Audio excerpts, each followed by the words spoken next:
Good day, I'm Corey O'Brien and I'm here with Superintendent Hottel. He's the Superintendent of Nashua Schools. Thank you for joining me today. My pleasure. Nice to be here. Today we're going to continue our talks on the contract for We the Students website. My first question is, what has been your stance on the teachers getting their contract? Well, as Superintendent of Schools, I think it's very important that teachers have a fair contract, a contract that makes them their salaries and their benefits competitive with other school districts in the state and in the region. We want to attract the best teachers here. We want to keep the best teachers here in Nashua, and to do that, we need to have a fair contract. Now, what have you done to either help or even maybe stop the process of getting a contract for the teachers?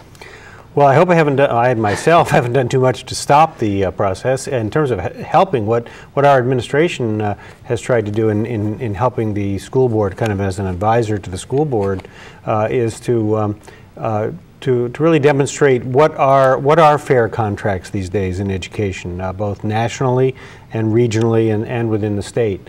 For example, before the Board of Aldermen, we gave examples of the Concord and Manchester contracts, which have been concluded within the last year, and both of those show substantial increases in salaries at all levels of the salary schedule. And do you think that the potential contract that was voted in by the Board of Education and the teachers that was discussed Sunday night, came out about 11 o'clock, do you think that's a fair negotiation? I think that's a fair contract.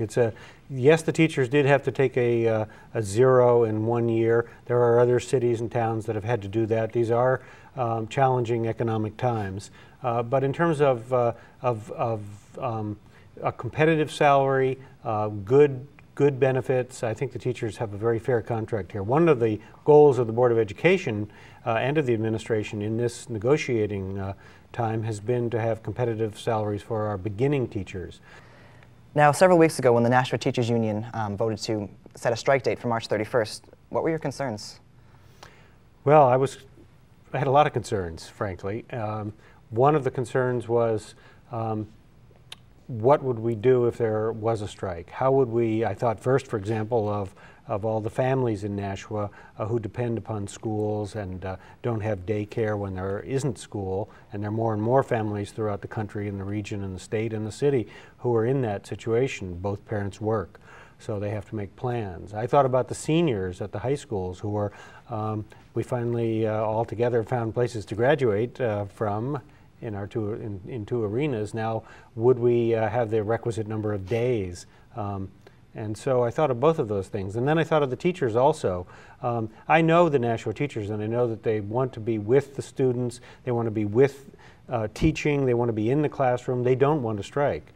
But over a course of a year and a half, almost 2 years of deliberations and nothing on the horizon, I can understand the frustration.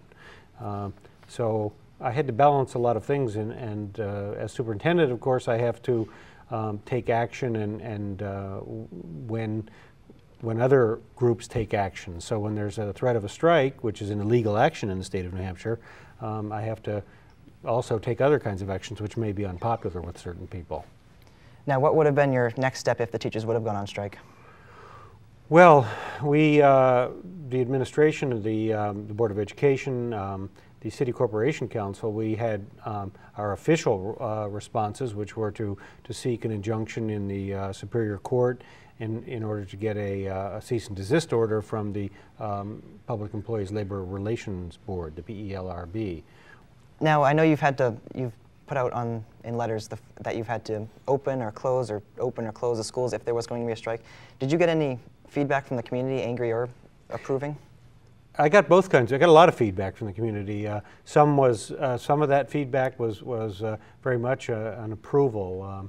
Some of it was outrage. I mean, I got the whole spectrum of responses. Yes, it's always a choice that you have to make. First reaction is we'd like to keep what schools open we could, but really, as we got closer to the date, and the administration talked about this issue and what we want to see in the future. What you don't want to do in a strike situation is to break apart, to shatter relationships that have been formed over a long period of time. You don't want to put students, particularly in a situation of conflict where they have to cross picket lines and be the object of ridicule or whatever.